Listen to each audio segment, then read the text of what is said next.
Welcome, brothers, sisters, working class heroes. This is The Rick Smith Show.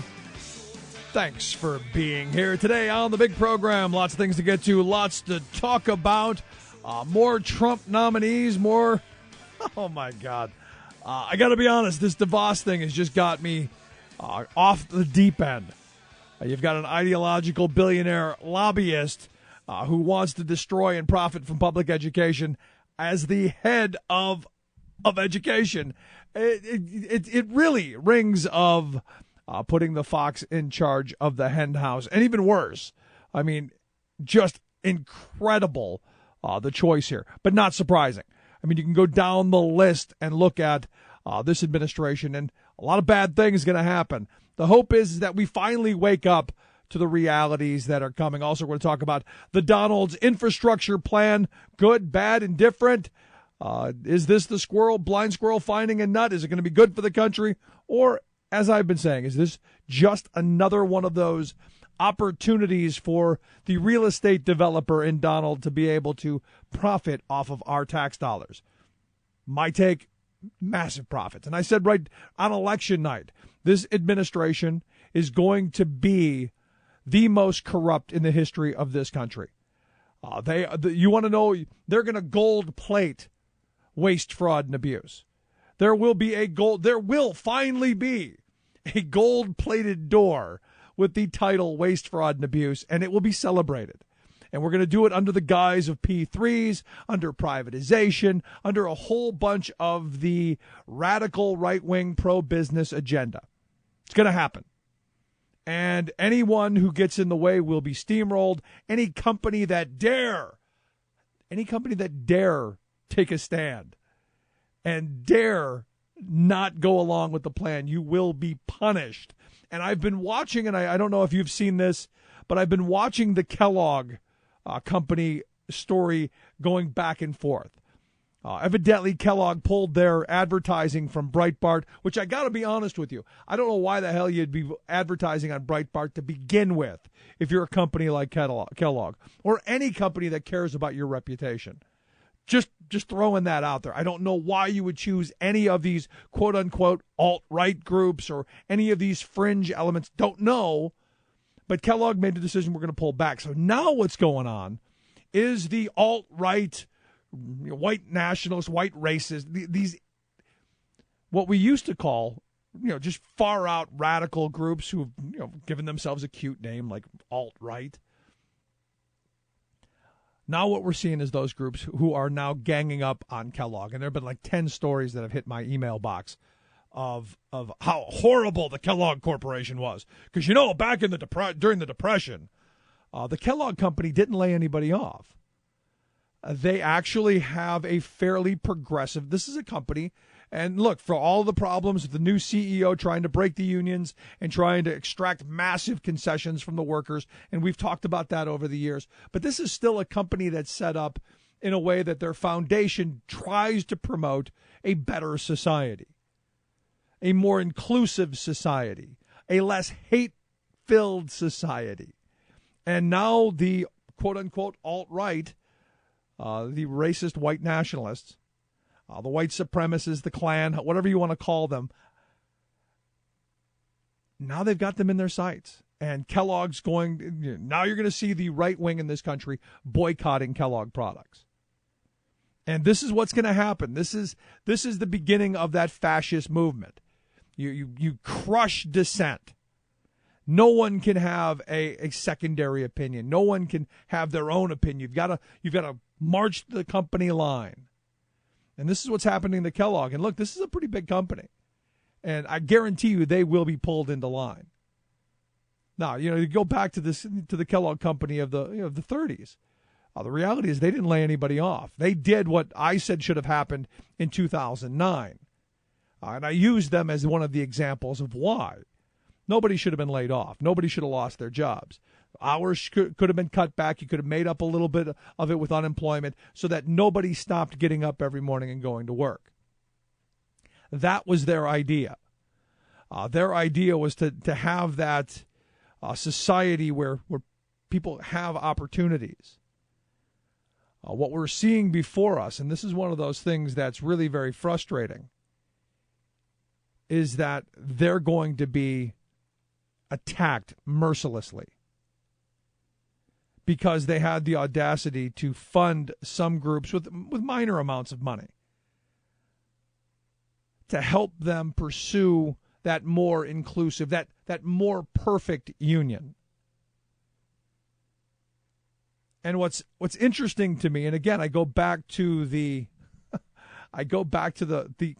alt-right, white, racist KKK groups that are pushing this, and it's all about putting these people in there. And look, there's going to be a lot of this. Trust me.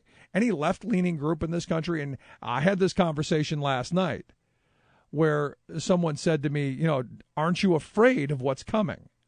Aren't you concerned about what's going to happen to you and to your family as you continue to do this program, and as you expand into the next platform or wherever it is that you go from here? Are you not afraid?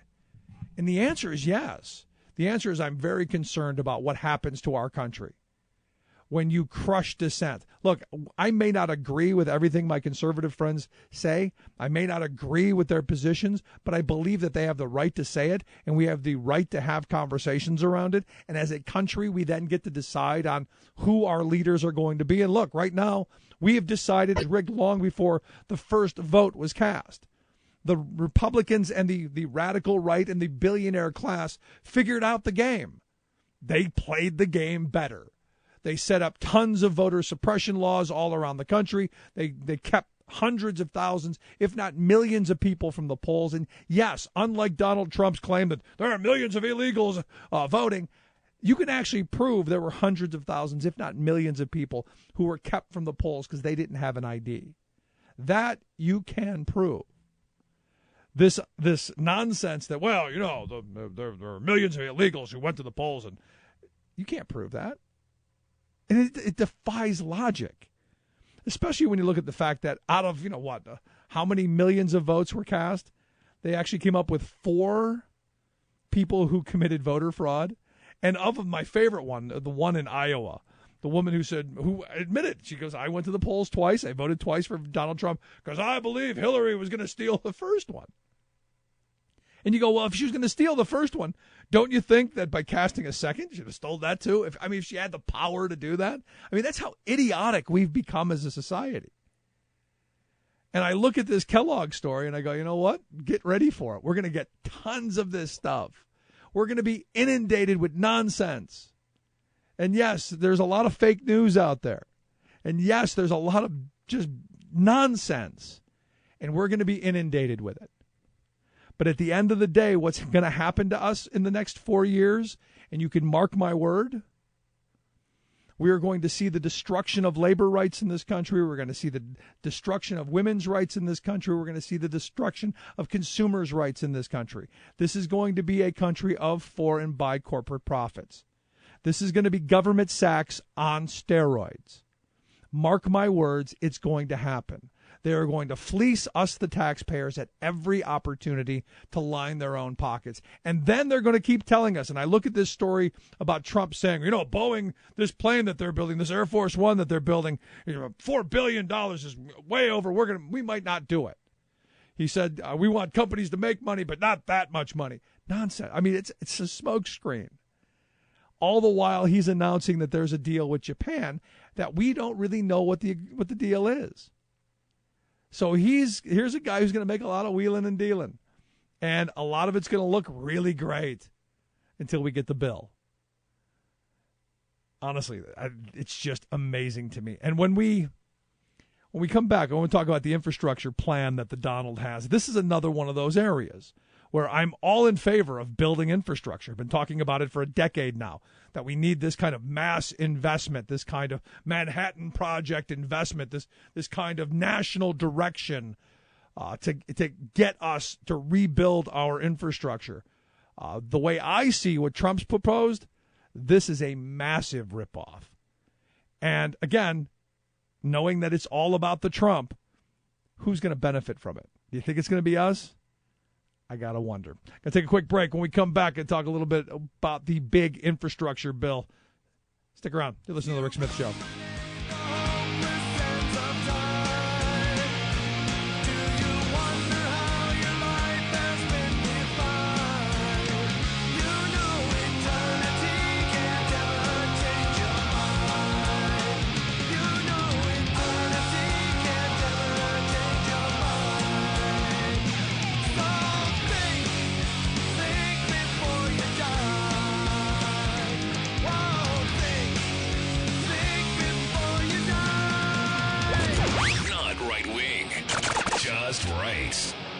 The Rick Smith Show.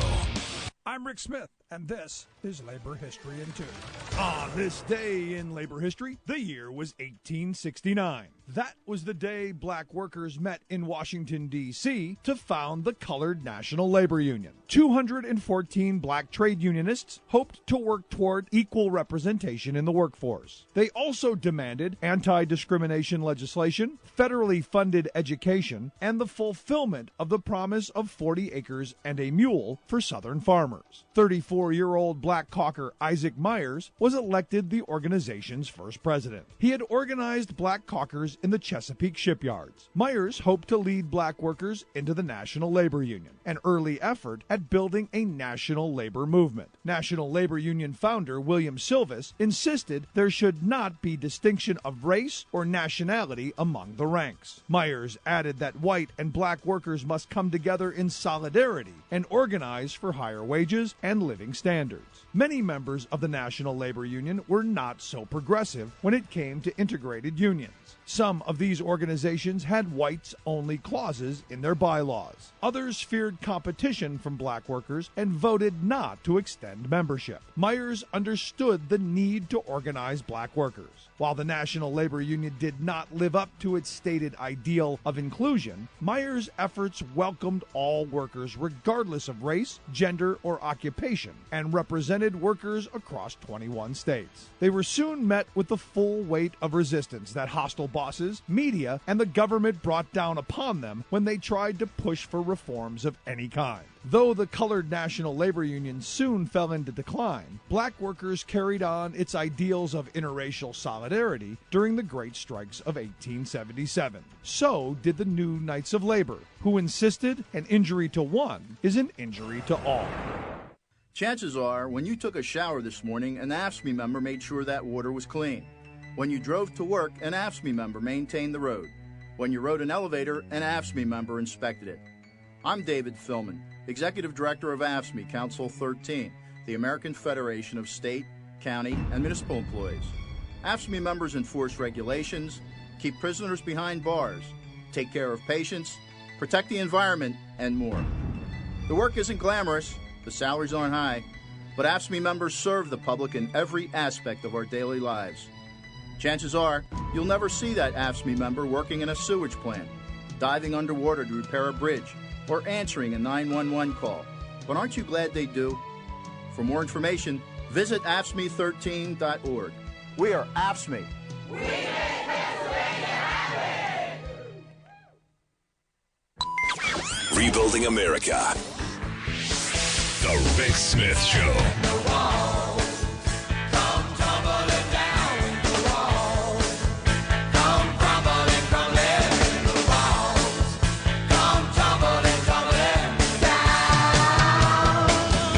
Back to the Rick Smith Show.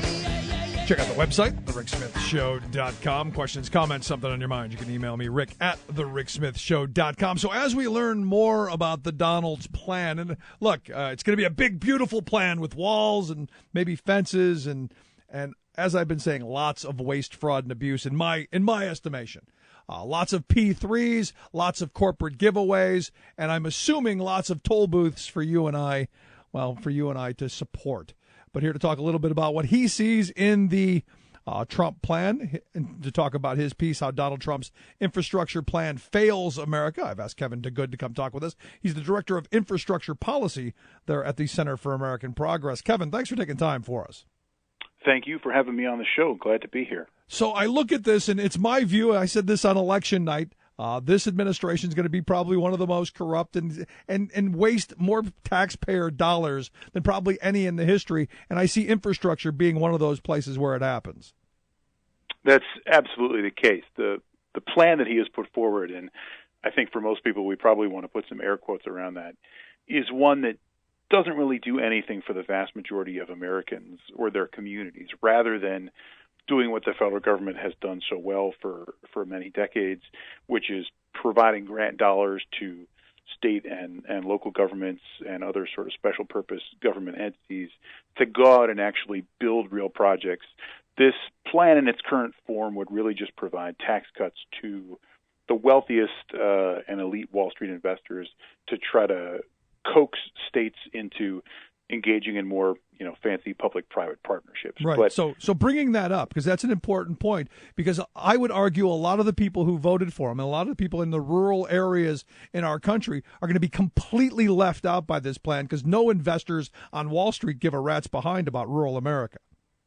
Yeah, there's a lot of truth to that. I think the one number that really stands out for me is that the average size of transportation public-private partnerships in the last roughly 20 years that the federal government has been involved with is right around $1.25 billion. And that is a price tag that just leaves out almost everything that needs to be done. So, repavings, fixing up old water lines, making improvements at your local airport, these things just don't meet that size threshold to really be attractive to big investors. And the other part of this is, for anybody who's looked at these numbers, there's not a lot of private investment that goes into this stuff. It generally ends up on the backs of the taxpayers anyway, and the P3 argument is just kind of lipstick on the pig. Yeah, this plan envisions that state and local governments would go out and try to do these bigger projects. They would take on some private equity debt as a part of that deal, and that the source of tax revenue to repay those project debts would come principally from things like, as you mentioned, tolls on drivers, higher charges for people on their monthly water and sewer bills, higher charges when you go to the airport, things like that. So they very much see the fat 10 to 15% returns that these investors are demanding coming from you and I every time we go out of our houses to try to use some of these facilities. And that's something I think people really have to get in their heads, because whenever I hear P3s, the first thing I ask is, okay, if we're bringing in private investment, that private investment, they're going to want to make a sizable return. And I know here in Pennsylvania, when they were trying to lease the turnpike, the companies that were vying for the lease were demanding X amount of return every year on their money, and it just became so much that they couldn't do it. The state couldn't do it, but it would have meant even higher tolls than we already have. So for me, when I hear this, I say my money's going to pay for it anyway, but I'm going to pay for it and then pay for it again through tolls and all of these other charges so that Wall Street can make some money off of it. Yeah, and those, to be clear, those kinds of we call them brownfield lease transactions because the road in question is already there and people are already using it. It really acts more like a cash advance. So a state that is struggling to fill a budget hole goes out and solicits a one-time cash payment from some private investors and then turns around and lets those private investors charge higher tolls to earn their money back plus their return. And it's the worst kind of public-private partnership. There are times when on really big mega projects that are particularly complex where there are some benefits to doing P3 because that sort of approach to building the facility can allow the state to transfer some risk to the private players in a way that you can't through traditional design bid build processes. But I don't want to overstate that. Again, those projects where that model works are few and far between, and this plan just does nothing for everybody else. Right. So historically, what we've done is municipalities have issued bonds and they give a certain percentage back on it. So if I'm getting what Trump is planning, we're basically talking payday lending for road projects. That's not a bad way to think of it. To put this in perspective, right now, a state or local government that has a good credit rating can borrow money through the municipal bond market at around 2.8, 2.9%. Equity investors in infrastructure projects, particularly where there's some toll revenue risk, are looking at 12 to 15% annual returns. So the spread there is simply enormous. So let me ask you the other side of this, since we're using private money, and maybe because my first thought when I hear P3s is this is a way to get around paying reasonable wages. This is to usurp the federal laws, the Davis-Bacon Act, the baby bacons throughout different states. Is this part of how you see what Trump's trying to do as well? It certainly can be. Public-private partnerships come in a lot of different shapes and sizes. And for those projects that include a long-term operations and maintenance component, it is certainly the case that if you allow that private sector concessionaire to come in with a bid that involves truly underpaying and having low labor standards, then this can be a way to get around some of those things. It tends not to be much the case on construction because when the federal dollars are involved and it attaches to the construction process, those federal protections are usually pretty locked in. But it is a big deal on the back end when we're talking about ongoing operations and maintenance that is separate from when those federal dollars are involved on the front end. So it can be a real problem, particularly when we're talking about things like public transportation, where there's this active labor component around train engineers and operators and people who are doing maintenance on the vehicles. There are real instances of abuses out there. One of the things that concerns me is, I look at that bridge they built out in California with Chinese steel and with a lot of Chinese labor, and you skirted a lot of labor law here, and still not done, and probably never going to be actually finished because of the shoddy work and the shoddy materials. My fear is that we've got someone like Trump who's going to push for that kind of stuff. And I look at what's going on with Paul Ryan and talking about taking the Buy American provision out of the Water Act that they passed last year. And it just seems like a lot of opportunity for this kind of graft to happen. I mean, it is clear that this administration is openly hostile to labor in almost every way, shape, and form. And I think it's really important for Democrats who have been supportive and continue to be supportive of the federal government playing a constructive role with state and local partners, that federal role not sort of violate core principles. So I think we want to see the federal government do something, and to the extent to which a Trump administration could, in theory, cajole Congress into spending real dollars, that's potentially a good thing.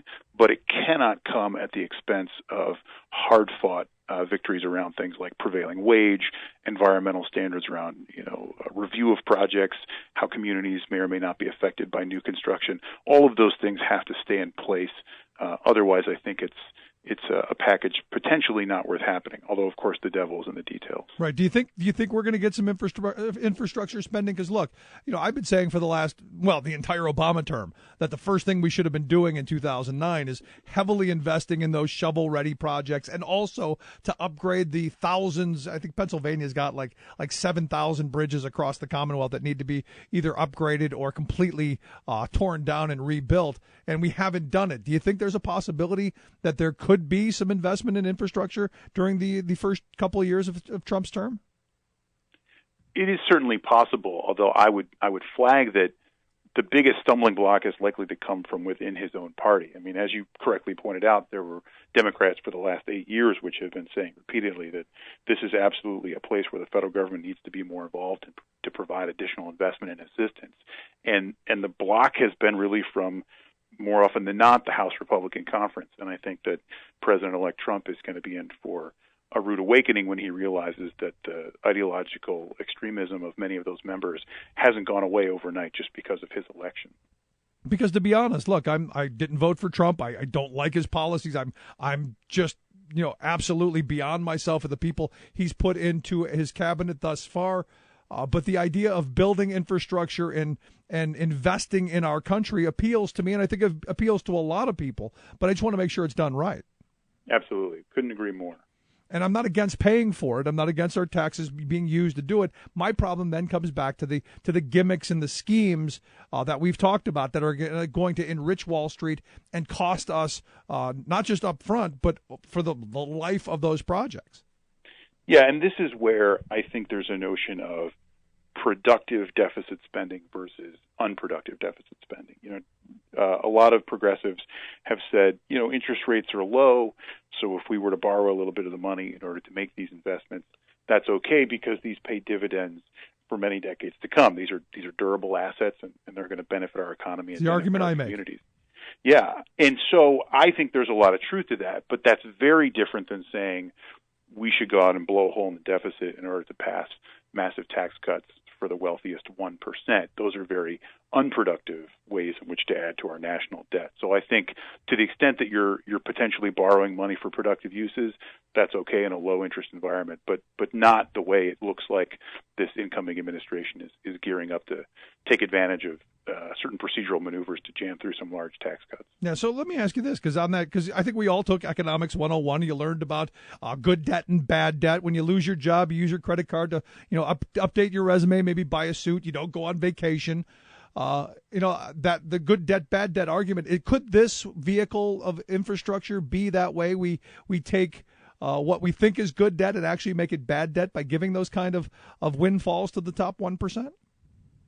That's absolutely the case. I think if we look at who the real beneficiaries of the Trump plan in its current form are, it's people who are already extremely high net worth individuals who are going to be the ones, gaining these tax credits, which allow them to offset their tax liability in future years with the federal government, rather than having that money be spent directly on projects which would go to hiring more, people who are in these construction trades and having those people turn around and spend that money on goods and services in the economy, which stimulates, further economic activity. So there are absolutely ways that an infrastructure bill, which we would normally, think about as a good jobs bill, could be turned into a bad giveaway that just increases debt without adding much to our economy. Yeah, well, payday lending for infrastructure. Here we go.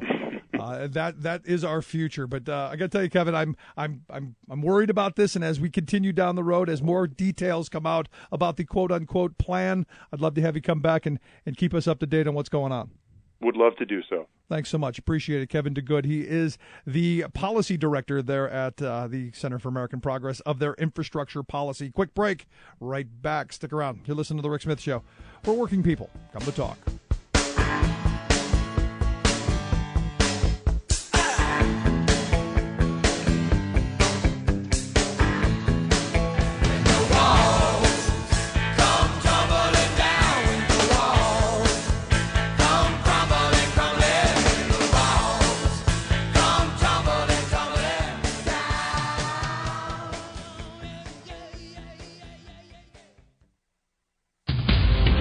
This is Solidarity News on Radio Labour.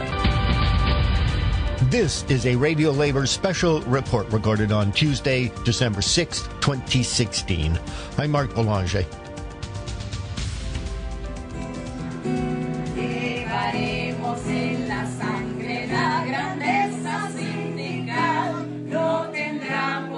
Unions around the world are participating in 16 days of activism aimed at eliminating violence against women.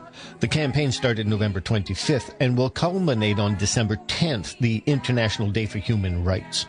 One of the strategies being employed by labor organizations to eliminate violence against women, especially in the workplace, is the promotion of an international law.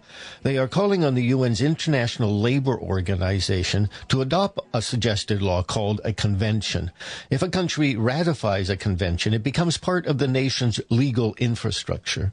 Preliminary meetings have been held in the ILO to study the feasibility of a convention. The lead organization in the labor movements campaigning for a convention against violence in the workplace is the International Trade Union Confederation. The ITUC is the global body which represents national labor centers such as the AFL-CIO in the United States and the Ghana Trade Union Congress. I talked to the ITUC's Chitty King about the need for an ILO convention. Ms. King is the director of the ITUC's Equality Department. I asked her about the preliminary steps the ILO has taken towards creating a convention concerning violence against women and men in the workplace.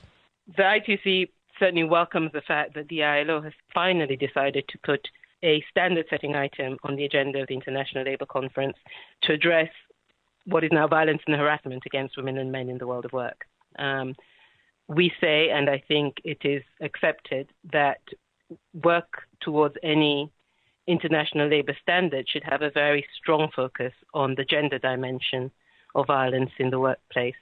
And in fact, the ILO in October this year held a meeting of experts to look at issues such as what the scope of any eventual standard might be, what forms of violence should be covered by any eventual standard, what we all mean when we're talking about violence and harassment in the world of work. Moving on from that meeting of experts, next year in March or April, the ILO will send out a questionnaire to governments.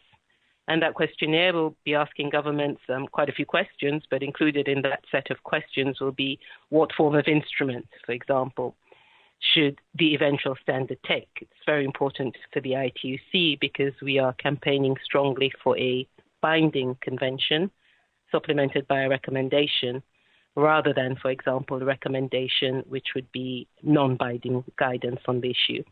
We think that there's a serious gap in international law at the moment that really does need to be filled through a binding standard. So governments, trade unions, employers will receive the questionnaire and have until September next year to reply to it. And then in June 2018, the International Labour Conference will have the first discussion on an international labour standard to address violence and harassment in the world of work. How could an ILO convention help eliminate violence against women and men in the workplace? I think it could help in many ways. First of all, just in terms of raising awareness around this issue, it would be very helpful. It sends a very clear message that actually this is not something the world in general, and certainly the world of work, is prepared to tolerate any longer. I mean, we're in 2016 at the moment, and it's quite shocking that there is still no international labour law that says that violence is just not part of the job. It will send clarity to employers, governments, and trade unions about what their respective responsibilities are in terms of stopping violence, and particularly gender-based violence in the world of work. For employers, it helps them in terms of demarcating, if you like, their responsibilities and measures they should be taking to help prevent violence, gender-based violence in the world of work. For trade unions, it helps us in terms of guiding policy making and negotiations, but also in terms of looking at our own organizations to ensure that they are free from gender-based violence. And that's it. International labor news you can use. Thank you for listening. And remember, it's all about global solidarity.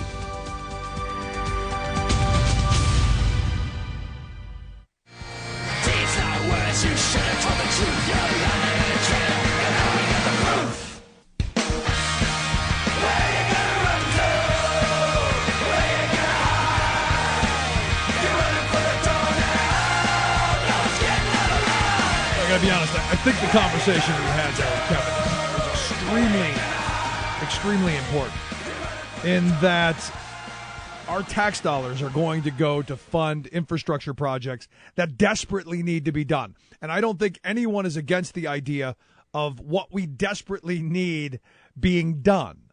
I've been calling for this for, over a decade. Even during the Bush years, I was saying what we need is massive investment in our infrastructure. Our roads and our bridges are crumbling. Our airports are too small. Our ports need to be updated, and they need to be, brought into the 21st century. Broadband access across the country, public transportation, those kind of things. But understand, with the Trump idea, with the Trump plan of we're going to let Wall Street do it. So this is the beautiful part. All of those people who thought, Hillary's in bed with Wall Street. This is really it, man. This is public policy by dollar signs. This is Goldman Sachs changing their name to Government Sachs. This is just mind-blowing because it's exactly what's predicted and what's predictable. This is a guy he's a developer. What we're going to see is the kind of building projects and the kind of development that he did for himself for profit being federal policy, which means, and this is the beautiful part of this, which means rural America, the places where the infrastructure really is terrible, and the place where it could use a huge shot in the arm with economic activity and jobs, not going to get touched. Nothing. And there's part of me that goes, there's some poetic justice in that. But understand, Wall Street is not going to look at some sleepy little town in the middle of Pennsylvania or Iowa or Ohio or Florida or wherever and go, hey, let's invest a whole ton of money with the mindset that if we build it, they will come. They want absolute returns. And I remember having a conversation with Donna Cooper. Donna was Ed Rendell's, right-hand person in the, I forget exactly what her title was, but she worked for the state, and she was in charge of these companies who wanted to lease our turnpike. Now, understand, the tolls on the Pennsylvania Turnpike are just some of the most outrageous in the country. They just keep going up and up and up as they continue to try and shift everyone to Easy Pass so that nobody has a job. She told us on this program that, look, these companies came in and said, we'll take your turnpike off your hands, but you're going to have to pay us a lot of money. And she said the returns that they were demanding were just completely out of bounds. And the fact is that what they were going to turn around and do anyway is they were going to turn around and float a bond anyhow and end up getting all of their money back and using taxpayer dollars to fund most of it. It was just this great scam. And it was quite remarkable that we continue to fall for it. And look, there are even people who say, P3s are good in certain instances. And you heard Kevin say that. And maybe there are certain instances, maybe where you were going to build another toll road anyway, and it was going to be a toll road, and you built it as such. But we also know that doesn't work because most people don't want to pay tolls, and they will avoid the toll roads when they can and spend the extra 2 or 3 minutes on the free roads or quote unquote free roads because it was our tax dollars that pay for it. I'm of the mindset we need the roads. We need them. We need to fund them. Business needs the roads. They need to fund them. They need the infrastructure. In fact, I would argue business needs it a whole lot more than we do because workers need to get to work. Their products need to get to market. Without workers being able to get to work and products to market, there's no business. So it's going to be interesting to see where this all goes and what the Trump people end up pushing through. I'm in favor of building. I'm in favor of building a lot. We need the jobs. We need lots of jobs and good paying union jobs. But what I fear we're going to see in the next year, and you can mark this down because I believe this is where we're going. You're going to see Paul Ryan and the Republicans strip out the Buy American provisions out of any building contract. So the material stuff, all of the ancillary employment that would come with laying pipe or paving road will be gone, and a foreign company will get that because they can get cheaper. We can get a penny cheaper, but never mind the economic activity. So you're going to see that happen. You're going to see them try and get around federal labor law or just abolish it all entirely, since they now have steamroller power. With the idea that, we can put a whole bunch of people back to work, $1 an hour. It'd be great business opportunity. And I fear what we're going to see is a desperation kind of situation where people who work for a living are going to continue to be put in a situation where their choice is you work for peanuts or you don't work. And the social safety net that would be there to help will not be. We are heading into a very an old world. We're heading back to the days of the Lochner era. We're heading back to the days of desperation. We're heading back toward this era where wealth rules and everybody else better snap too. And also the idea that mob rules. Very, very scary stuff ahead. Just is what it is. But I'd love to hear your thoughts. Are we in favor of the Trump infrastructure plan? Do you think it's going to be good? Do you think it's going to help us rebuild the country? Or do you think like I do? This is massive graft. And at the end of it, when we get the bill and we look back, at the end of the party, will we have the hangover the next morning? I believe that we indeed will. Quick break. Right back. Stick around. You're listening to The Rick Smith Show. We're working people. Come to talk. Together we will live on forevermore. In this land we have defended from all things dark and cruel. Now we are defenseless. The Rick Smith Show. Changing America for the better. Actor Jack Nicholson says he finally understood the meaning of the word irony when his mother called him a son of a bitch.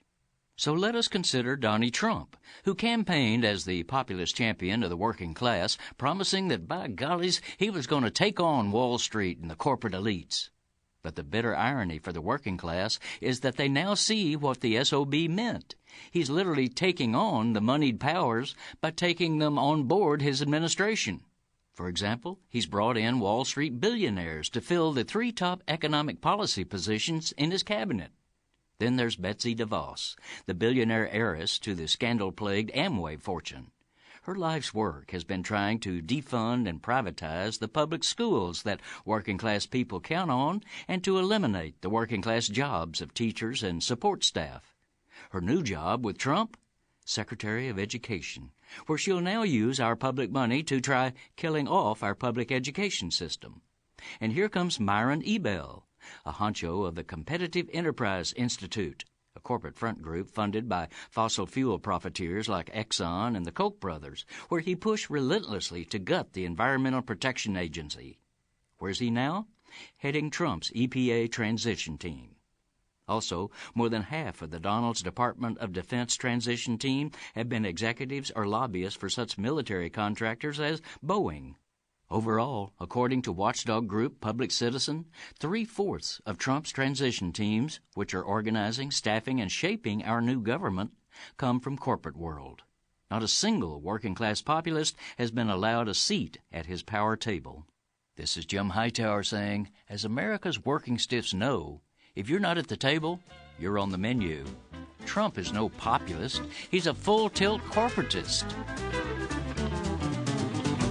What do the corporate powers from Wall Street to Walmart have in common? They hate the Hightower Lowdown.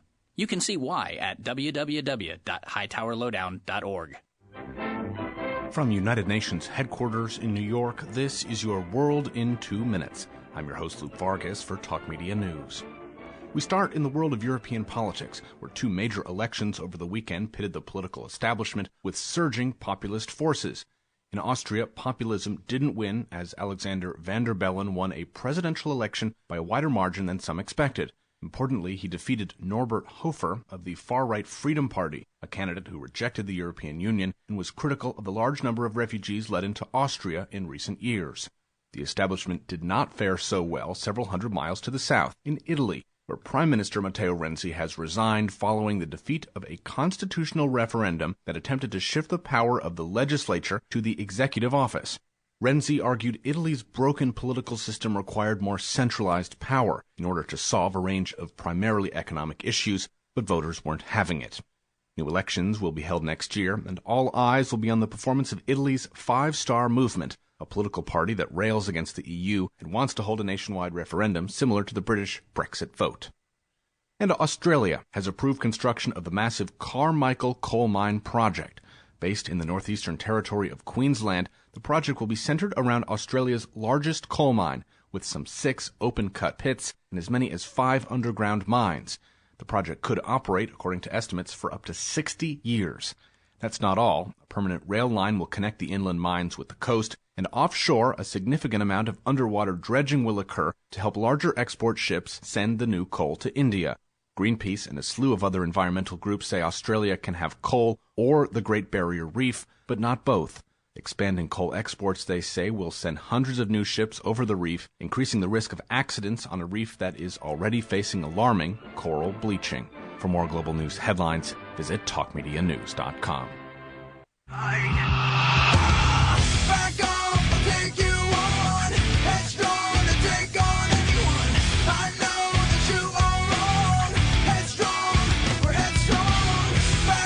So Bloomberg News is reporting that our trade deficit, 4-month high in October, as overseas sales were weak, and that our companies in the U.S. exported less and imported more. That's duh.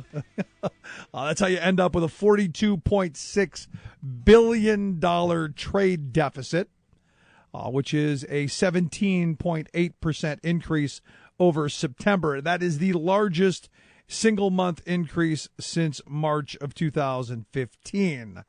The Bloomberg survey median called for a $42 billion shortfall. You go $42 billion each and every month of things that we buy from China and other countries that they don't buy from us. And look, this is where, maybe Trump's got the plan. Maybe by shaking China up, maybe this is going to change it. I don't think so. I think it will make things worse, and I think it will hasten corporate America's control and really their their wrath over their American workers. Because now what's going to happen is they're going to get all the things they wanted. They're going to have a pliable workforce. They're going to have a desperate workforce. And they're going to lower wages, hours, conditions here, which means buying power is going to be less, which means maybe you see a falling in the trade deficit only by having a lower standard of living. Now they're saying that the high dollar is also causing a big part of this because the costs of goods made overseas are lower, and that in turn plays a little bit into our trade deficit. Now here's the thing. The reality is China is our big problem. It is, and I've been screaming about this for a very long time. One of the things I gave Trump credit for during the campaign was highlighting the fact that, look, they're a currency manipulator. They've been getting away with it for too long. Will he be the tough guy who does something? Yet to be seen.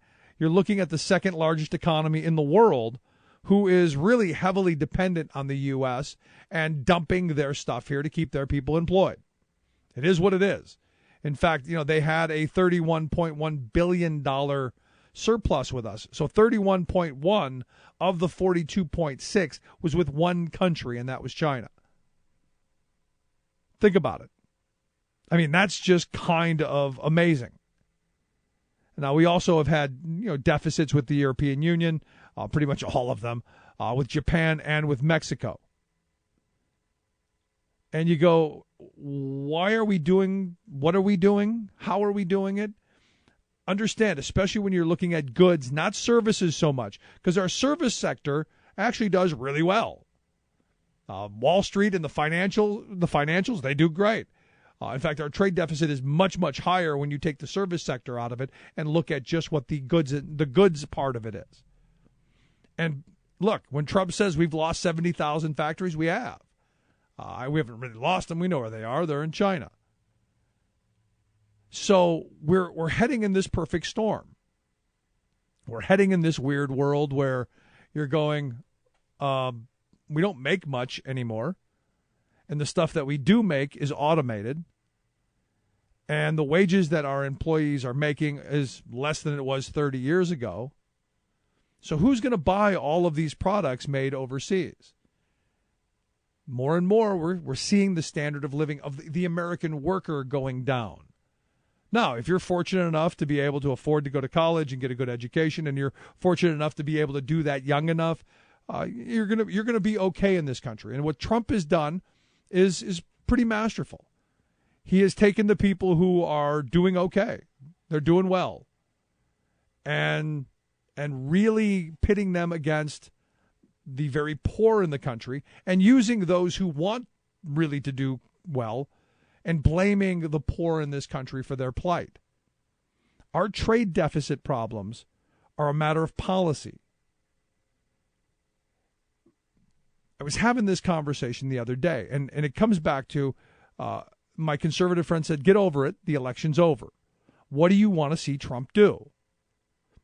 And look, I'm of the mindset that, I want to see him do something positive on our trade deficits. I'm not going to be one of those people who say, I hope he fails, because if he does fail, we all fail. Now, do I want to see them privatize Medicare? No. There'll be a fight for that. Do I want to see them gut labor law? Absolutely not. There'll be a fight for that. But a blanket statement across the board, I hope he fails, is something that the Republicans would do. Do I want to see a Supreme Court justice who's insane? No. There's a fight for that. And the Democrats had better steel their spine and get ready for that fight and be ready to take the Republicans on.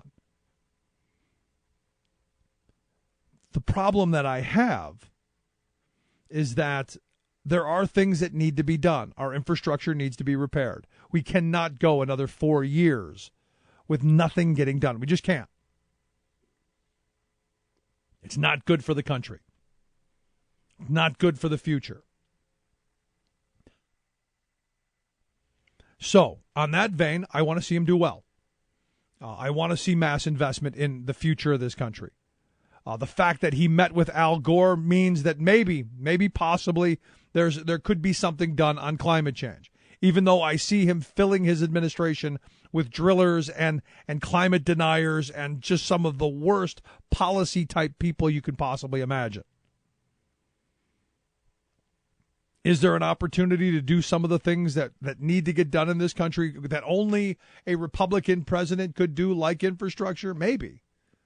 Maybe the only way my road gets paved and my bridge gets fixed is that a Republican take credit for it. And to be honest, I don't care who gets credit for it at this point. We've got investments that need to be made.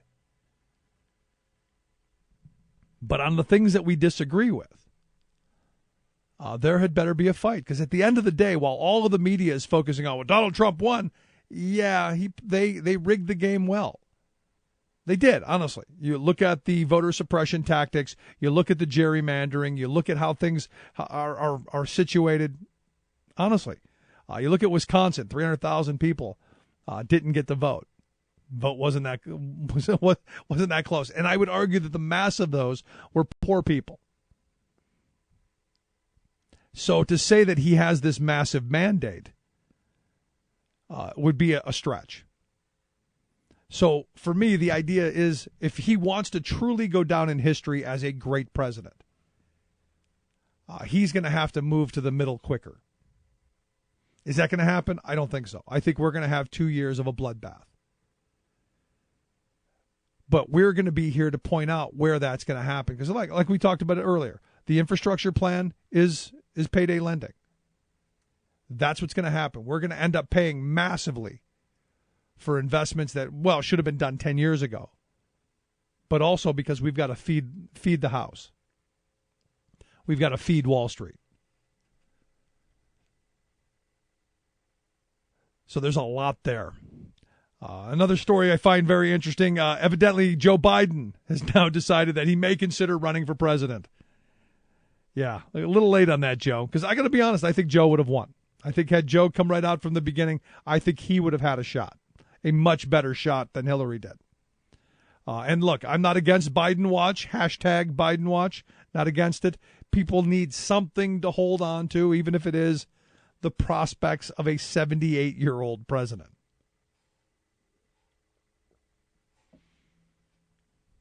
But here's the thing. And this is where my hope for Biden is. The unfortunate reality is he's not going to be the president. He's not going to be the vice president. So what I think he can do is keep people engaged, is begin the organizing. Because at the end of this, the only way you're going to push back on some of the insanity that's coming, the only way that we're going to stop the privatization of Medicare, the gutting of Social Security, the end of labor law, the end of consumer protections, and you go down the list. We could tick off 100 things that could end in the next year and two with the steamroller that the Republicans are going to break out of the garage. The only way that stops is by people being engaged, not turning out. I can't tell you how many of my friends have gone, oh, that's it, I'm done. I'm going, what are you done with? The fight just started. Even if Hillary had won, the fight just started. Because if you want better policy, if you want a better country, if you want that more perfect union, you got to fight for it. So for all those who are saying, I'm done, I'm dropping out, no more for me, now's not the time. Not at all. Anyway, if you've missed any of today's program, thericksmithshow.com. That's where you go to get the podcast, the Rick Smith Show app on the smartphone. Take the program on the go wherever you go. And as always, you can email me, Rick, at thericksmithshow.com. Quick break. Right back. When we come back and talk about Betsy DeVos, our future education secretary. Right back after this.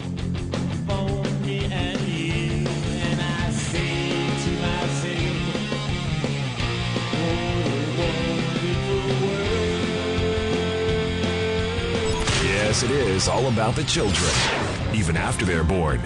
Rick Smith. You're listening to The Rick Smith Show. For more information, go to thericksmithshow.com. If you've missed any portion of the program, you can download the podcast at thericksmithshow.com. You're listening to The Rick Smith.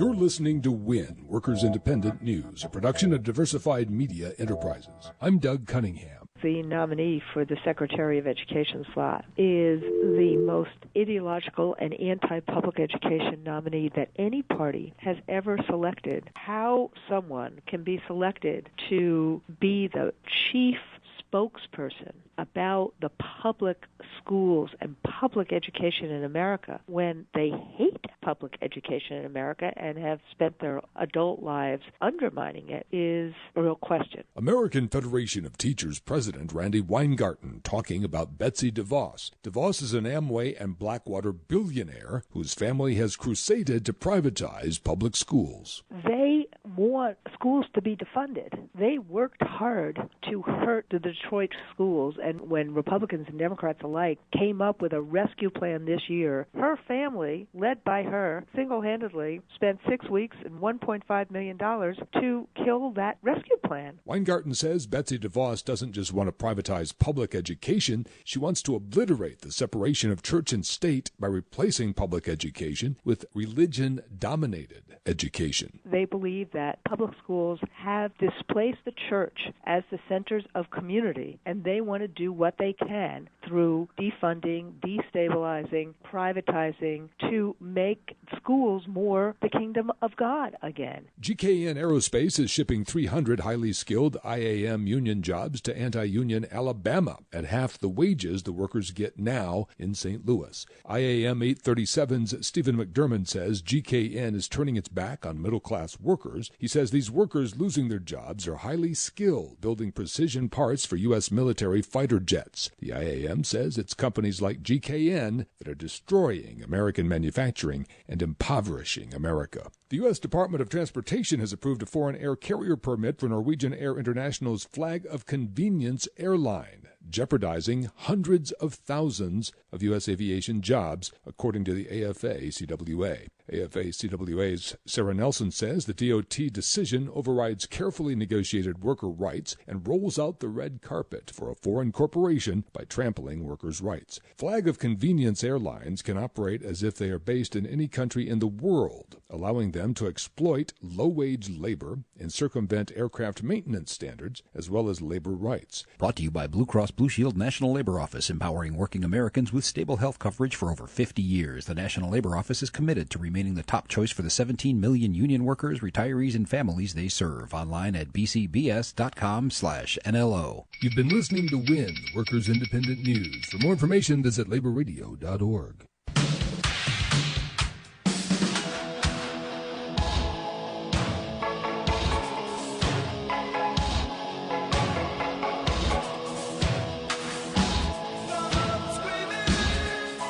Yes, it is all about the children, even after they're born.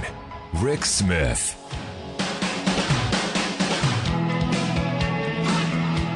So the question I have, what happened to draining the swamp? I would argue that the Trump has not only not drained the swamp, he's dredged it, made it deeper, and filled it with uglier monsters. And I look at the billionaire that he's appointed as Commerce Secretary, Wilbur Ross, and his background. I look at Foreclosure King as the head of Treasury, a white nationalist chief strategist, a guy who's basically a racist as Attorney General, a guy who hates workers as head of the Department of Labor, and worse yet, a billionaire ideologue lobbyist as Secretary of Education. All we need now is someone like David Duke to be head of EEOC. And then it would just be complete.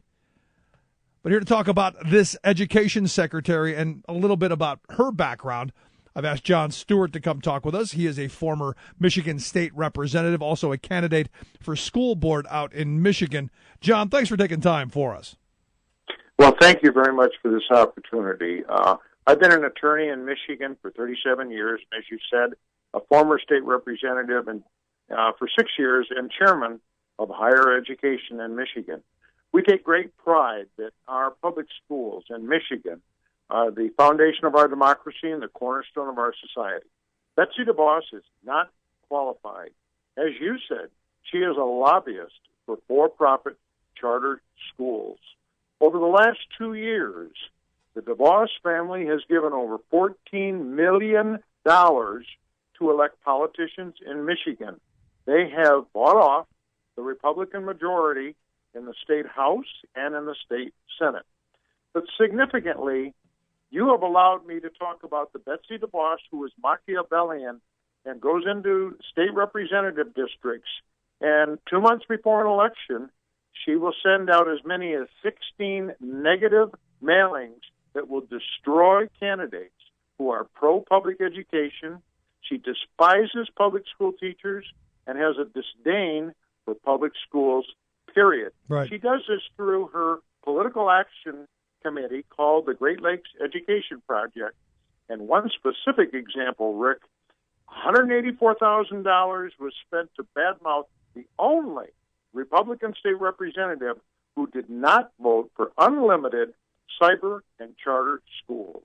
And we know how well charter and cyber schools do, especially here in Pennsylvania, where we see people lined up to go to prison. In fact, none of our cyber charters have met AYP in this state. In fact, to me, the cyber charter stuff is nothing but a giant ripoff scheme to not only steal tax dollars from taxpayers, but also education from children. Well, we've been invaded by K-12 Inc., and I couldn't agree with you more. There's no way to monitor who's actually doing the test or at the other end of the cyber school assignment. And I come back to the belief that we need to restore support for our local neighborhood public schools. The mantra of school choice and empower parents is a false choice. Right. But for the fact there's a profit motive and a lesser quality in our charter schools and cyber schools. There's no appreciable services for special education students and or band, orchestra, and choir, 4th grade through 12th grade. And similar to Pennsylvania and the Midwest, we are proud of our arts programs. And in Michigan, we're so strongly supported by engineering and the auto companies here. We believe in STEAM. Science, technology, engineering, the arts, and math. Right. But here's the thing. You know, when I look at someone like Betsy DeVos and I look at the billionaire class dabbling in education, I immediately ask why. You know, why is it that you have these billionaires who are spending large amounts of their fortune on education policy? And I come back to, one, it's about money. They want to make more money. It's a business venture. But two, I mean, more importantly, in my view, it's about control. It's about having the message that gets into our kids' head all the time and changing what education is really about. To me, education is creating critical thinkers who are problem solvers and able to participate in this wonderful experiment of self-rule. There are those who want just trained little worker bees who are going to make them more profit and not ask any questions. I couldn't agree with you more.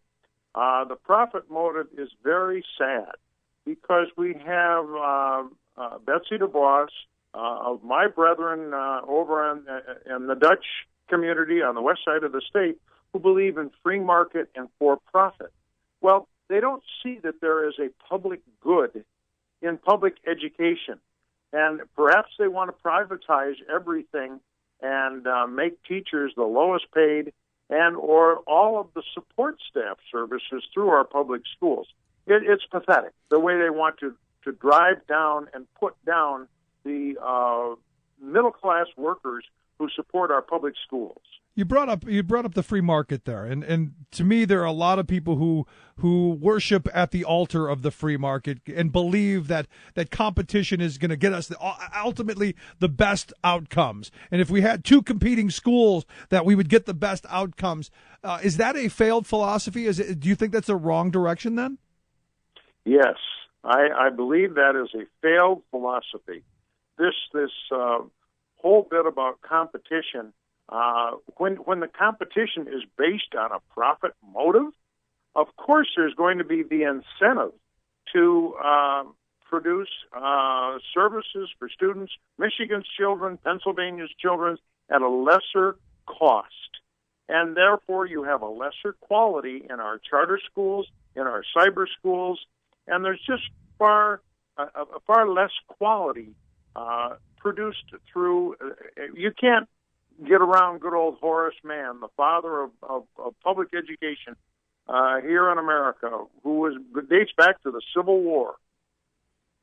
At the end of this, though, John, don't you think at some level that as we've split up and we've splintered as a society, that education is just the one of the last linchpins of what held us together, that the DeVosses and their ilk want to see ripped apart? Because, again, I think back to the idea of being one society, of being of having some identity with other groups of people, and that not being able to be pitted against one another. I can see some benefits to that. But as we tear up public schools, as we tear up neighborhood schools, we basically tear apart communities. Basically, well, you're absolutely right. Because public education has been the open door for non-discrimination and for diversity, and we have to be exposed to different types of people in our society. Let your schools be your schools, and your churches be your churches. Last year in Michigan, over $2 billion was siphoned off of from our public schools for charter schools because it was marketed that this would be something better. And what our state legislature really did was allow for legislative theft. Rick, the problem is the oversight and the accountability. Right. The ideal of our fabric of our people and our community, that's your local neighborhood public school. Yeah, as we starve our public schools, we're putting that money into the pockets of the profiteers, and the kids in both the charters and the public schools both suffer. So what is the answer here? Because I look at someone like Betsy DeVos, and I'll be honest, repulsed. I look at this and I go, absolutely the wrong person for this position, doesn't have any experience other than being a lobbyist. But how is she any worse than someone like John King, who's the current education secretary, or even Arnie Duncan, who had been the secretary for years before? I believe she is significantly worse because of her track record here in Michigan. Let me compliment and thank you from Pennsylvania, at least you're based there in Carlisle. The media here in Michigan has just gotten on the stick and began to delve into the depth of what Betsy DeVos has done. We have more for-profit charter schools than any other state. We have the third most number of charter schools after California and Arizona here in Michigan. I pray that this not come to Pennsylvania, to Ohio, to Indiana, although Indiana is pretty much a voucher state at this point in time. And I just hope that people will look to what has been going on here in Michigan. And Rick, there's been a frenzy of media delving into this. But after this interview with you, I'm going to post this all over social media in Michigan and kind of chide our media to get on the stick and to do your homework and be intellectually honest about the product that you're getting out of these for-profit charter schools. Yeah, and it's not good. And the studies are fairly conclusive that most of them don't do any better than public schools. A lot do worse, and it's the money that keeps being siphoned away from public schools that's harming us. But here's the thing. I don't know if you saw John Oliver's bit on charter schools. Pennsylvania has some of the worst laws on charter schools in the entire country. So we're probably even ahead of you in being bad for kids in this country. So the question I have is, what do parents do? What do we do to make sure that our kids and our neighborhood schools, while we still have them in areas that do, make sure that we don't end up like a lot of other areas that are getting siphoned off? Well, first of all, check out if your for-profit charter and cyber school providers have made significant campaign contributions to your state legislators. What everybody is so fearful of is a federal voucher campaign from President-elect Trump and Secretary of Education DeVos, and that would be a flow-through from the federal government to the state. And he's already proposed and talked about at least a $20 million program, and it would be scary because of the lack of oversight and accountability. Michigan has been terrible about extremely lax because there are no laws, and the local state legislators in Pennsylvania and in each state have got to accept the responsibility that they've got. There's got to be accountability. Right. So let me ask you this then. Because, you've used accountability and transparency a couple of times. Can charter schools be saved with accountability and transparency? For the charter school faithful who think that this is the wonderful thing, it's the latest, greatest new things with a shiny door and faucets and all that, can it be saved that way? Or are charter schools and these vouchers, is this just failed ideology? Well, Rick, we have had charter schools in Michigan now for just over 20 years. And there was a cap, but then with the Tea Party wave that came through in our state legislature in 2010, we lifted the cap, and Michigan has been unlimited as far as who could open up a charter or a cyber school. I believe in some very few special purpose charter schools, but they are not the laboratories of experimentation, innovation. That's pathetic, because Michigan, and I hope Pennsylvania can say the same thing, Michigan is home to the number one rated college of education in the last 22 years, Michigan State University. We are very proud of our teacher preparation curriculums here in our major public university. Western Michigan, Eastern Michigan, Michigan State University graduate a lot of excellent prepared teachers who have gone south because they were looking for jobs. Right. But that's the only role that I see for it. Once we start exposing some of the fraudulent conduct and the siphoning off of this money, I think they will start to realize that they're not doing their children a bit of good by sending them to the local charter school that has been marketed as a moral, parochial charter school that would be more disciplined than our public schools. Right. You're listening to the Rick Smith Show. We're here with Jon Stewart, former Michigan State representative, also a candidate for school board out there in Michigan. Let me ask you a couple other questions, because you hear the argument for charter schools, especially in high poverty urban areas, that the public schools are crumbling, that the teachers are hard to keep, that the kids aren't achieving at a sufficient level, that these charters, these are the savior of these lost children. I'm curious your thought. Well, it will be a very sad day if Detroit goes the same way that Baton Rouge, Louisiana, I think it's down in Baton Rouge, Louisiana, has gone. And it will be sad because they are preying, P-R-E-Y, they are preying upon the African-American children, and there's so many societal problems there. We are trying to work through this problem with our new mayor, Mayor Mike Duggan, and a new superintendent of schools here, and root out any criminal conduct whatsoever. But you still can't get away from and we ought not to get away from the model of public education. When there is corruption, like I've seen down in New Orleans, Louisiana, for the private for-profit charter schools, that just woe be unto us if that comes to Philadelphia, Pittsburgh, or Detroit. Yeah, well, and it'll be pathetic. Yeah, John, we had a charter school that it was a charter school during the day and a nightclub at night. So that's what Philadelphia had. So I mean, we've got some of the worst examples of bad charter operators around. So the sad reality is it's just not Michigan. It's just not Pennsylvania. This is a national movement. And now the queen of the national movement is the head of public education. So it can only get worse in my view.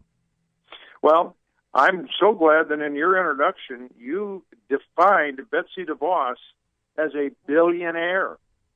Her personal wealth is just in orbit, along with Donald Trump's. Yeah, she won the birth lottery. She's so far out of touch that it's pathetic. One final example that I'd like to mention to you, and you've been very kind to let me speak. And as a lawyer of 37 years, you can check my credibility out on this. Next Thursday, December 15th, an optometrist here in Michigan, Dr. Stephen Ingersoll, who was found guilty last year, but he will be sentenced next Thursday, December 15th, in Bay City Federal Court, found guilty of fraudulent conversion of $3.58 million for setting up fake charter schools in Bay City and Traverse City. It's so pathetic that there's no accountability of these tax dollars and the money they can get. And you're now seeing I'm crediting you individually for seeing what would happen if they took what has happened in Michigan and spread it around the nation with a Secretary of Education named Betsy DeVos. It would be so pathetic if she continues her crusade.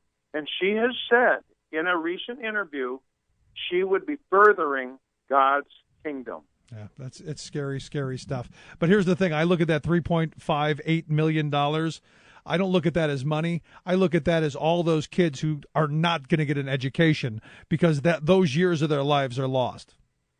Oh, you're absolutely right. And, Michigan's children, there's nothing more more important than the human growth and development of our children and our education. And you take a look at some of the finest public universities that you have in Pennsylvania and some of your private schools also. And Michigan would like to think that we have something similar to that. Right. With some of our private schools, UAD Jesuit, University of Detroit Jesuit, and then, of course, our major Big Ten schools, Michigan State and the University of Michigan. And, of course, you have we've seen Penn State on TV recently. But and University of Pennsylvania is of the highest class. But people have got to step up and become informed, and I can't begin to thank you enough for delving into this. And I'm going to chide some of my media here in Detroit and up in Lansing, our state capital, to do the same thing that you're doing. Yeah, we need to save our public schools for our children and for future generations. John, I appreciate you taking time for us. I'd love to have you come back and share some more with us in the future. Thank you again. You have been a real intellectually honest, wonderful person of the highest degree of intelligence and sensitivity, and we so appreciate you. Appreciate it, John. Thanks so much. John Stewart, former Michigan State representative. Let's take a quick break. Right back. 1-888-520-RICK. 1-888-520-7425. This is The Rick Smith Show, where working people come to talk. After all, something as simple as rock and roll would save us all. Now who'd have thought that after all, it was rock and roll? Not right wing, just right. The Rick Smith Show. I'm Rick Smith, and this is Labor History in 2. On this day in labor history, the year was 1897. London became the world's first city to license motorized taxi cabs. More than a century later, cab service has seen many changes. Today's taxi drivers are an important sector of workers trying to win union recognition. The National Taxi Workers Alliance, organized in 2014 in New York City. It is affiliated with the AFL-CIO. Traditionally, each taxi cab driver in the U.S. has been classified as an independent contractor. This means that a taxi driver union could not appeal to the National Labor Relations Board for recognition of its right to represent workers. But this didn't stop the determined taxi cab drivers. They organized their union anyway. Being a cab driver is extremely difficult. Workers are often on the streets for long hours a day, 6, sometimes 7 days a week. The U.S. Department of Labor labels taxi driving as one of the country's most dangerous professions. Taxi workers are forced to buy the fuel that they use and pay high lease rates for their vehicles. Most taxi workers also must lease medallions, which are the permits required for cabbies to pick up passengers.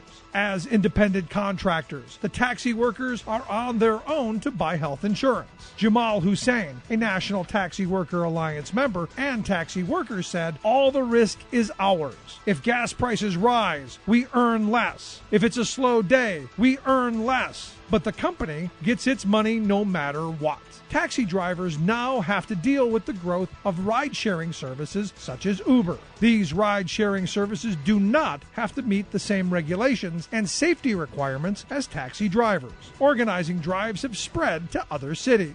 In Chicago, AFSCME has helped to lead a series of cab driver actions. Like what you hear? Check out more at laborhistoryin2.com. Look around.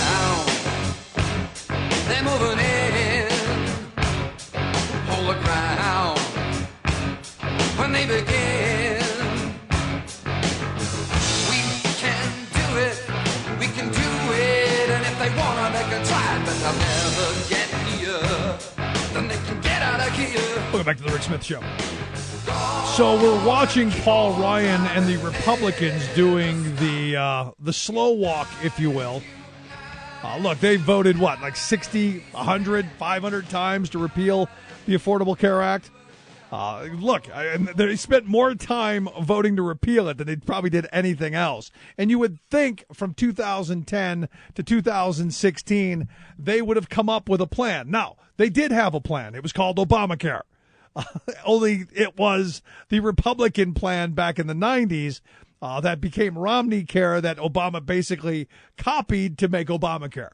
So this was the conservative ideology. This was that blind faith in the free market. There's no public option here. These are insurance companies offering insurance to people and the federal government saying, here's a couple of subsidies to help you afford it. That's all it is. It's not a government takeover. It's not, the end of health care as we know it, as Republicans have thrown out. Now, my question then, if you had all these votes, 50, 100, you think you'd have had a plan. Think you'd have had something there. Because, look, you called Obamacare a disastrous failure. You said it was going to kill people. You said it was worse than a plane crash and slavery or the Holocaust. It's all of these horrible things. So you would think the second you got control of the wheel, the second you had the chance, you'd be chomping at the bit to go, we can get rid of it now. And we can give the American people what they really want or what we think they deserve, pay or die. And now that they have control, they're going, whoa, wait, hold on. We know that Obamacare cut the uninsured rate in half. We know that it's reduced the federal deficit. We know that it's held down the cost of health care spending. We know that. But, it wasn't our name wasn't on it, so we're going to have to destroy it. Now, here's the problem. They're not going to. They're doing this repeal and delay thing where they're saying, we need some time. We haven't come up with our plan yet. And you go, really? Had all this time? So Paul Ryan was asked about it, and they're going, why? Why is it taking so long? Why are you taking so long? He said, well, so that no one is worse off. And you go, wait a second. No one's worse off. Then you mean that they're actually doing better. Oops. Yeah, I guess. Understand what the Republicans are going to do. And this is, horribly transparent.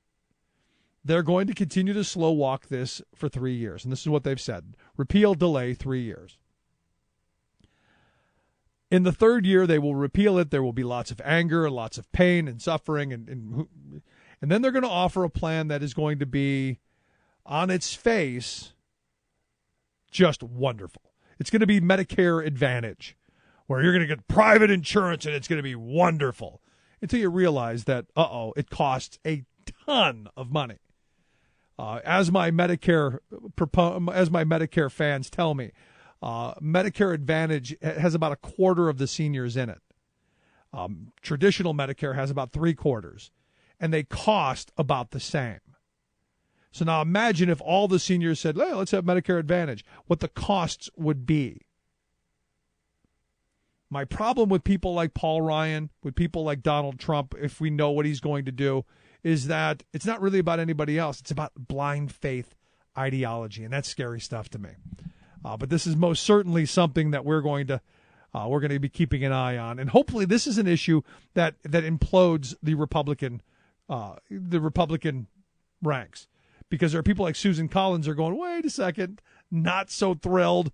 I got a lot of old people who are going to vote for me. I'm not going to destroy Social Security or Medicare. So going to be interesting to watch. Let's take a quick break. Right back. Stick around. We gotta get old tonight. We gotta do it today. No more mindless confusion. No more disarray. We gotta get old tonight. You're listening to The Rick Smith Show. I feel like I got my future back. Victory and a temporary reprieve for Standing Rock Sioux tribe in Dakota Access Pipeline fight. 20% of U.S. oil and gas reserves and also coal reserves sit underneath tribal land. Trump advisors suggest privatizing oil-rich Native American lands. ExxonMobil's CEO could be the next U.S. Secretary of State. Extreme rainfall events projected to increase 5-fold in the United States. Plus, the cost of cleaning up the Fukushima nuclear power plant disaster has doubled. All of those victories, costs, and disasters straight ahead. From BradBlog.com, I'm Brad Friedman. And I'm Desi Doyen. Stand by for 6 minutes of independent green news, politics, analysis, and snarky comment. And because we love fossil fuels, the fact is the pipe has to go somewhere. I mean, what are we going to do? Just not use oil? Come on, that's just possible. And possible, but in these United States, highly unlikely. This is your Green News Report.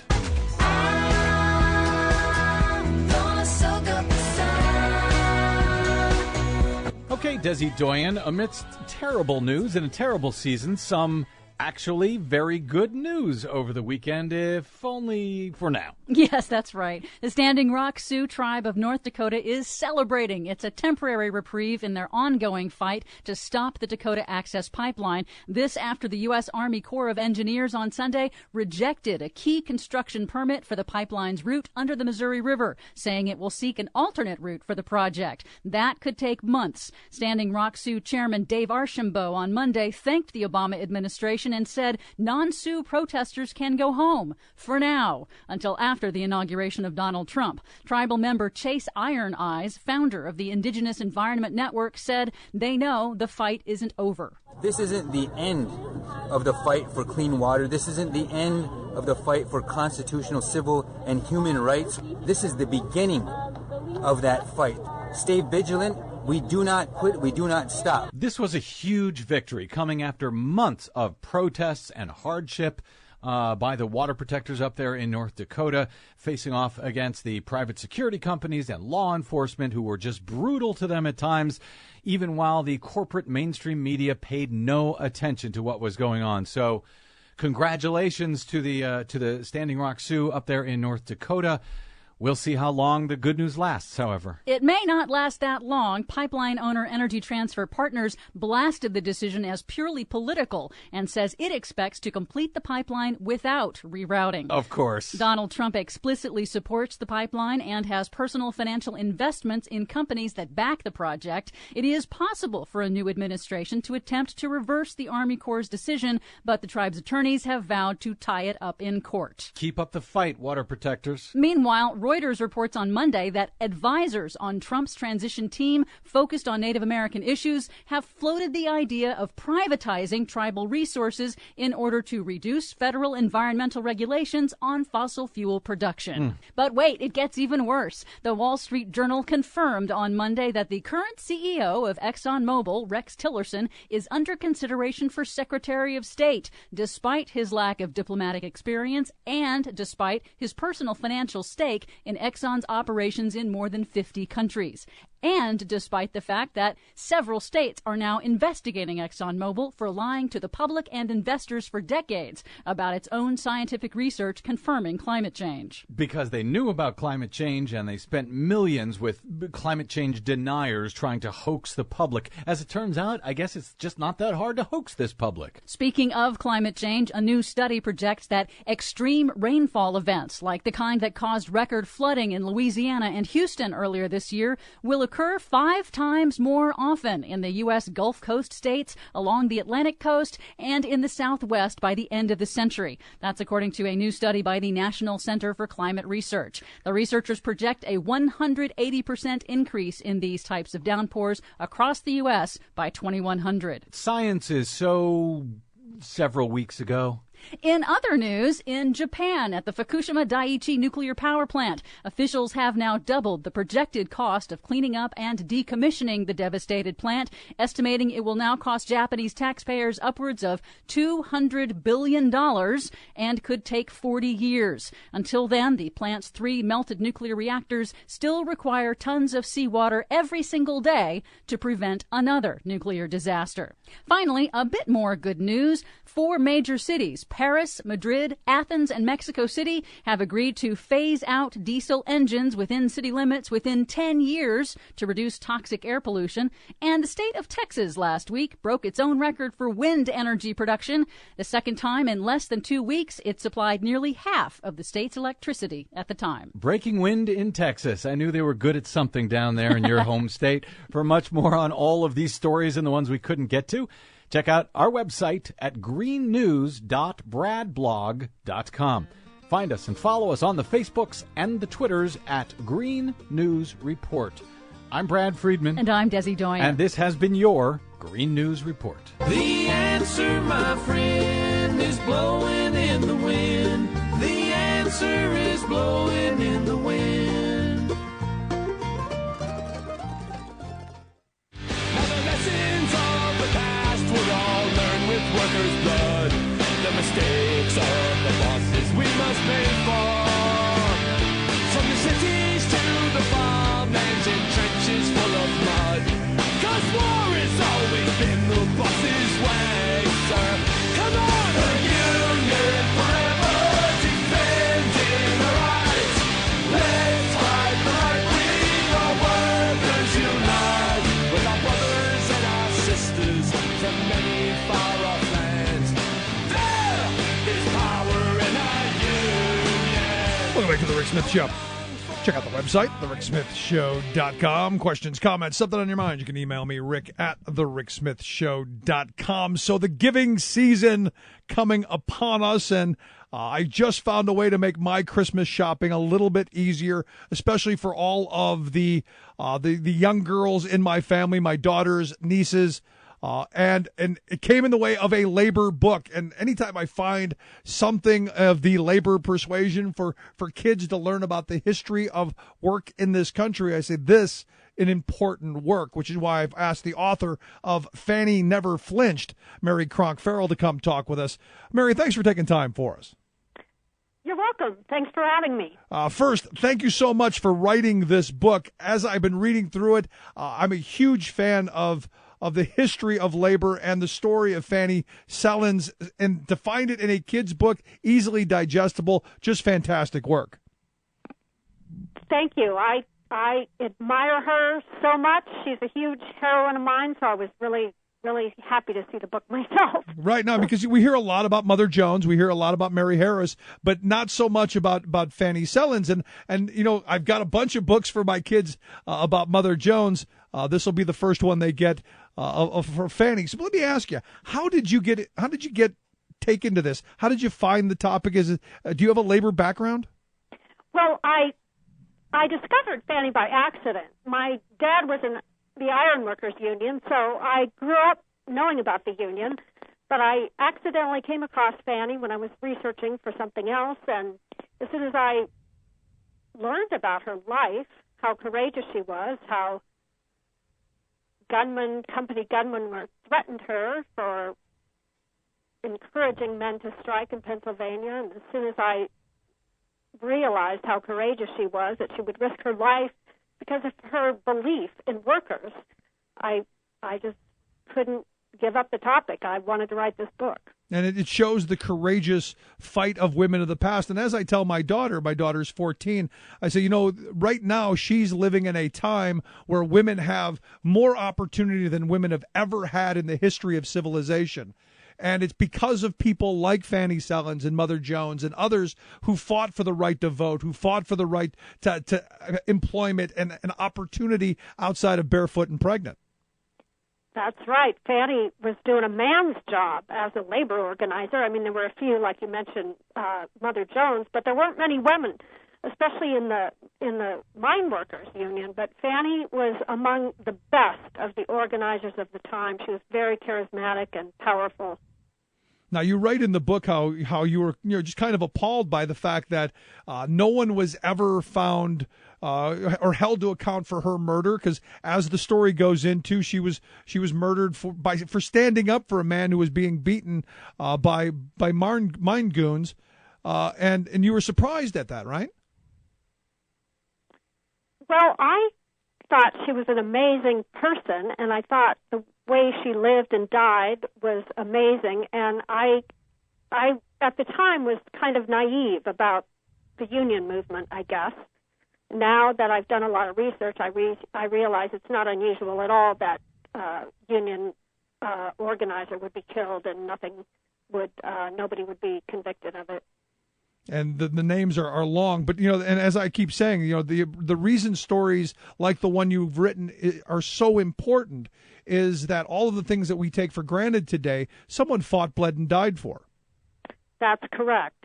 That is very correct. And I think that one thing I discovered really when I was researching is that this labor movement is not covered in the curriculum of our schools in the country today, and nope. That's one reason I think the book is so important, and I hope that teachers will use it to kind of fill out holes in the curriculum. What kind of response are you getting from folks about it? Well, the book has gotten great reviews. The Publishers Weekly, School Library Journal, Book List, the major reviewers have given it starred reviews, which means they think it should be purchased by every library. So I'm encouraged by that. And I would argue that even if you don't have daughters or nieces to give it to, you should buy it anyway, read it, and then donate it to a library. I think that'd be a great idea. Because in it, and I think you do a great job of this as well, you put in a little tidbits of, a timeline of history of labor in this country. So it's not just solely about Fanny Sellens, it's also about the history of work in this country. Yes, I really wanted to put Fanny's story in context so that kids reading it would realize that it wasn't an isolated incident. A killing like Fanny's was not isolated. Oh, anything that surprised you? Anything you learned about her that you think, wow, that's just really amazing? Any specific incident? Well, the first thing that struck me was that she was willing to go to jail just for speaking out. I was amazed by that, and just that she started as a garment worker herself, and I could see through the research, I was trying to find out, where did she get that courage? How did she become so courageous in the end? And she really started doing smaller things in the union, and over the years, it appears to me she just became more and more involved, more and more fired up about the rights of workers and the dignity of workers, and that they deserve justice. And I think that her compassion and courage just continued to grow. Yeah, and that story that you just told there is the story, I think, of a lot of union members.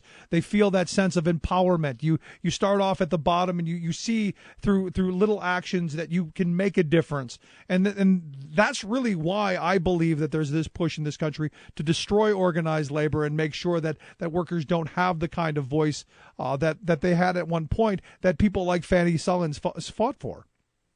Yeah, I think you're right. I think that the power of people coming together like that is very scary to certain elements.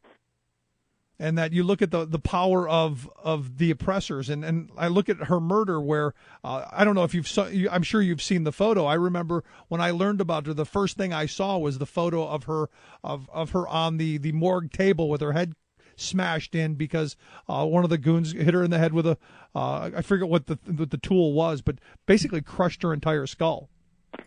Yeah, swung his club at her head and fired at her basically as she was running away. The story, as I've delved into it and found out more, was that she had a crowd of children there, and she was trying to protect the kids, and she was running away. When they turned their guns on her, she actually turned away and was trying to herd these children to safety, and they fired at her from behind. They hit her from the back, clubbed her, and shot her in the back. And again, it's something that I think we need to remember and we need to pass on, which is why I think this book that you've written is timely, especially for the time that we're heading into, and for the holidays, something that should be given as a gift. The title, Fanny Never Flinched. You can pick this up at, we'll get a link at thericksmithshow.com, but also marycronkfarrell.net is the website. Is there a better place that you think we can pick it up at? Well, you can pick it up. You can order it at any bookstore. If your local bookstore doesn't have it, they'll be happy to order it for you. You can order it online. Just Google Fanny Never Flinched, and you'll get any, Barnes & Noble or Amazon or any place like that. You can get it. It should be everywhere, and make sure that we pick it up and donate it to a library so other folks get an opportunity to read. But Mary, congratulations, great work, love the book, and I wish you the best with it. Thank you very much, Rick. Thanks a lot. Thanks so much. Mary Kronk Farrell. Again, marycronkfarrell.net. We will get a link at thericksmithshow.com how you can pick up this great book, Fanny Never Flinched, One Woman's Courage in the Struggle for American Labor Union Rights. Quick break, right back after this. Stick around. You're listening to The Rick Smith Show. We're working people. Come to talk. For the firefighters, my friend, and the kids locked in the Capitol are fighting till the end. And we're not gonna break tonight, and we're not gonna bend. Some say the union's down, but I asked around, and everybody said, this is a union town, all down the line. This is a union town, all down the line. And if they come to strip our rights away, we'll give them hell every time. This is a union town, all down the line. Remembering that united we bargain, divided we beg. Actor Jack Nicholson says he finally understood the meaning of the word irony when his mother called him a son of a bitch. So let us consider Donnie Trump, who campaigned as the populist champion of the working class, promising that, by gollies, he was going to take on Wall Street and the corporate elites. But the bitter irony for the working class is that they now see what the SOB meant. He's literally taking on the moneyed powers by taking them on board his administration. For example, he's brought in Wall Street billionaires to fill the 3 top economic policy positions in his cabinet.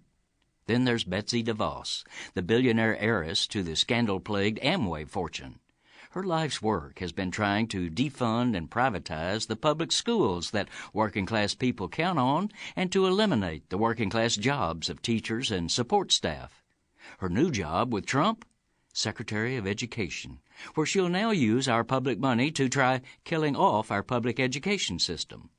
And here comes Myron Ebell, a honcho of the Competitive Enterprise Institute, a corporate front group funded by fossil fuel profiteers like Exxon and the Koch brothers, where he pushed relentlessly to gut the Environmental Protection Agency.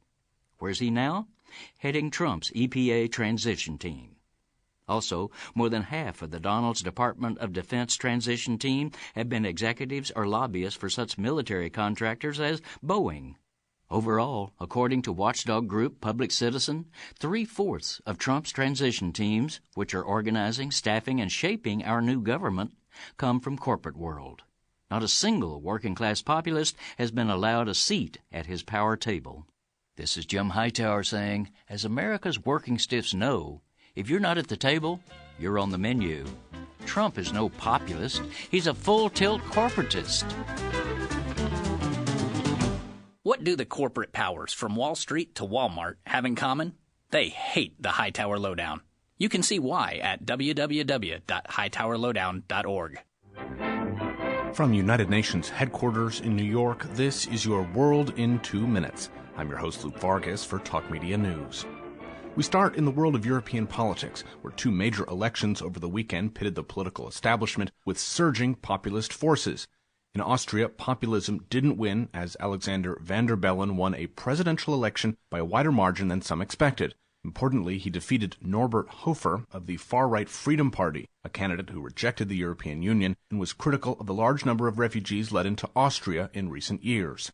The establishment did not fare so well several hundred miles to the south, in Italy, where Prime Minister Matteo Renzi has resigned following the defeat of a constitutional referendum that attempted to shift the power of the legislature to the executive office.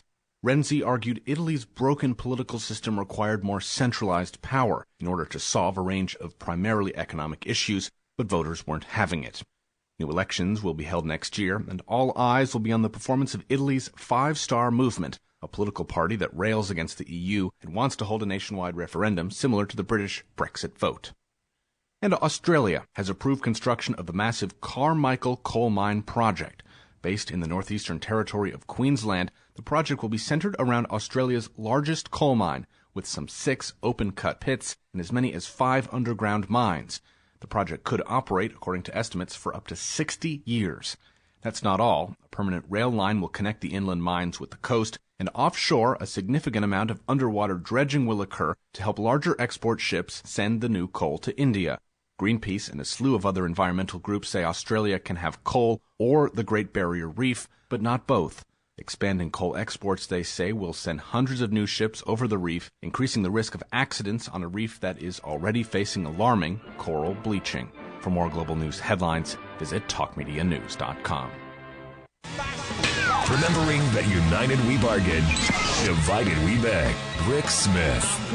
To this battle, take my Union gun. Gonna end this world of slavery, for this war is one you're bound to lose. Are you fascists or bound to lose? Welcome back to the Rick Smith Show. Again, the book, Fanny Never Flinched. MaryCronkFarrell.net, the website. I highly suggest it. Because here's the thing.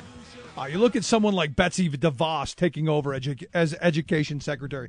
Do you think labor history is going to be taught in the schools? Do you think they're going to focus on and tell the story of someone like Fanny Sellens? The answer is no. The answer is absolutely not. And if they do, they're going to tell it from the perspective that she was a criminal, that she was doing all these horrible things, that she got what she deserved. In fact, I was looking up her name and doing a little bit of research, and there was one account that was written after her death in the September 20th, 1919 New Majority publication that described the scene that they saw. They wrote, "The mine official snatched up a club and felled the woman to the ground. This was not on company ground, but just outside the fence of a friend of Miss Sellens. She rose and tried to drag herself toward the gate. The official shouted, 'Kill that!' And I'm sure there was an expletive there. 3 shots were fired, each taking effect. She fell to the ground, and the official cried, 'Give her another!' Shot her 4 times in the back. The picture of her on the slab, because they did that. There's a picture of Joe Hill with the bullet wounds in his chest, dead on the slab. There's a picture of Fanny Sellens with her head literally caved in because he hit her so hard with this club. And why? Because she was protecting the children. Why? Because she was standing up for workers. Why? Because labor in this country demanded a fair shake. The sad thing, the thing that bothers me, and the reason I think books like this for kids are so important, that you learn the history of what happened in this country. You learned what it took to fight for the 8-hour workday. You learned what it took for the weekend, for vacations, for safe working conditions, for the right to use the bathroom in states outside of Pennsylvania that allow that. The right to be paid in cash and not company script. All of these things people fought, bled, and died for. And education, public education, is a place where that information is available. The sad reality is we've done such a terrible job, and for a reason, because the corporate interests don't want our kids knowing what the past of work in this country was. They don't want us knowing. And I'll be honest, I didn't learn anything about labor history in school. What I learned is the Molly Maguires were criminals. That was it.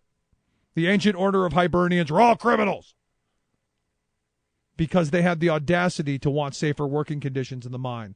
They wanted to have the ability to support their families and not get thrown out into the cold if they disagreed with the boss or if they asked for a better wage. And most certainly, if someone got hurt or killed on the job, their family wasn't out in the streets. And I tell the story often because this is our history. Understand, this is our history. Someone, the husband, the father, the breadwinner gets killed in the mine. The foreman's job was to take the body from down in the mine, throw it up on top of one of the coal carts that the mules would then walk out. They would take the broken, bloodied, beaten, broken body and throw it up on the back of a horse-drawn wagon. They would take it to the house where they lived, and they would throw the body at the door. The broken bones and bloody flesh would hit the door, making aware that Daddy's home. And that was basically your eviction notice. And this is harsh reality. And the only way that the mother, because at the time there were very few women minors, the only way that the mother could stay in the home with the children is if she gave certain favors to the mine operators. That's our reality. That's our history. And the question that I keep coming back to, is that what we want to go back to? Because I know we're so much better than that now. That could never happen again, Rick. Well, we've got a guy who's now our president-elect who thinks he can just go up and grab whatever he wants. So I would argue we're not all that far. We're not all that far away. And if you change what was fought for, what people bled and died for, we could be right back there. So again, if you have nieces, if you have daughters, if there are women in your family, this is a great book. I highly, highly suggest it. And the hope is that Mary writes more of them. I would love to see a whole series of books on the labor heroes of the past and the martyrs of the past. And she does a fantastic, fantastic job of it. But again, for me, what we're looking for in the future, what we're looking at, is having to refight all of these battles again. And there's part of me that says, if it has to happen, let it be now. Let it be with me and not my kids. Because at the end of the day, these fights are going to happen again. We're going to have to fight again over what are decent working conditions, what is a decent wage. Imagine we've put an entire billionaire class in charge of our government. And somehow we think that that's going to be good for us? I got to wonder what is wrong with us. And I understand. I get the anger. I'm with you. I'm angry myself. But that anger is only going to grow. Amazing, amazing stuff. Anyway, if you missed any of today's program, thericksmithshow.com. That's where you go to get the podcast, the Rick Smith Show app on the smartphone. Take the program on the go wherever you go. And as always, you can email me, Rick, at thericksmithshow.com. Looking forward to the new year. Big announcement coming up in the next couple of days of what next year is going to look like. And I'm really excited about the possibilities for the new year and the ability to be on the front lines of what is surely going to be a very difficult year next year with horrible policies and the just unimaginable attacks on workers and their families. And we are going to be right there. And there's some great we're in talks to do some great things in the new year, and I can't wait to share them with you. But like I said, if you missed any of the show, thericksmithshow.com. Email me, Rick at thericksmithshow.com. Thanks so much for being here. We will see you back here. We'll see you back here tomorrow.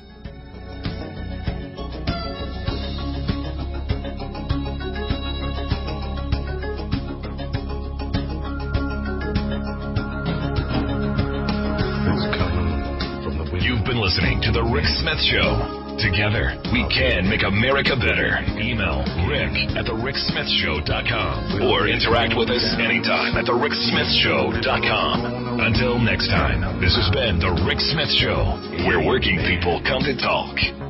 It's coming like wild flood beneath the lunar sway, imperial, mysterious, in amorous array. Democracy is colored to the USA.